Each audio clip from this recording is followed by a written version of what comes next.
What is the thinking behind only showing it on weekends? What do they get out of that plan? So That's a great question. So I think originally when this was announced a few months ago, I mean, I'm sure they knew this would be big. I think the size of it has probably been even bigger than they could have expected.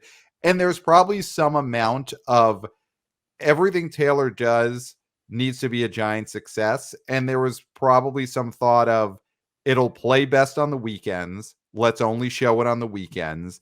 And maybe there was some thought of, listen, the weird guys who go by themselves, they're going to go on a Tuesday.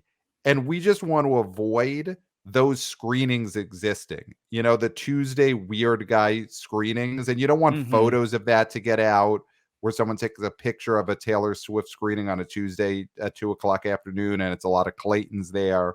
So it may have Well, been a I mean, I don't like strategic to be used way, as an example, thank you, but not to turn you into a genre of human, but we know it. We all know it's just a shorthand, and they probably didn't want those pictures getting out. But I do think the original idea was to make this as much of an event as possible. So just play it on the weekends.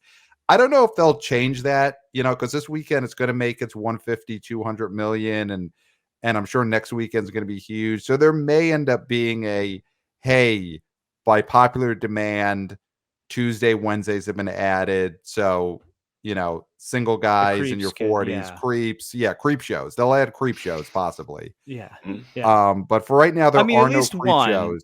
in the middle of the day for all the creep Right. shows. Right. Just blast it out to our accounts. I mean, I'm an Yeah. A-lister, so they know all my demographics. They Mm-hmm. know. They know I'm Mm-hmm. single. They know my age. They know Right. my income level. They Right. know. So Yeah. blast They've it seen out to your me. hats. Yeah. They've seen the hats. Everybody's seen the hats.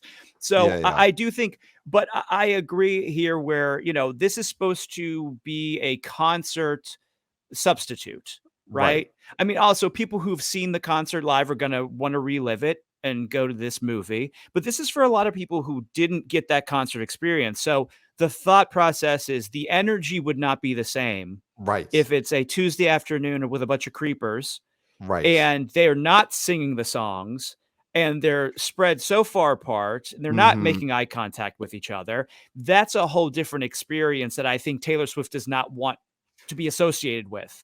So the Yeah. weekends make sense when all the kids are off school and the guardians are available to take the children because there's Right. going to be a Right. lot of guardians, taking children, your parents, Mm-hmm. guardians, Mm-hmm. wrangling a bunch of young kids to these movies. And it's hard to do that on a Tuesday afternoon. You're going to do that on the weekend. Yeah. Yeah. They don't want the Guardians to be on their own seeing this in the middle of the week. Yeah. No. I think it makes sense. And, the Taylor Swift concert series, she mostly plays on weekends. She basically does a 1 or 2 night residency at a stadium, takes off during the week, plays. So I think it's also trying to mimic the concert tour. But I think you're right. I think it's mostly her not wanting there to be social media photos of these Tuesday afternoon creep show showings. Mm-hmm. So in that it's probably good for the brand.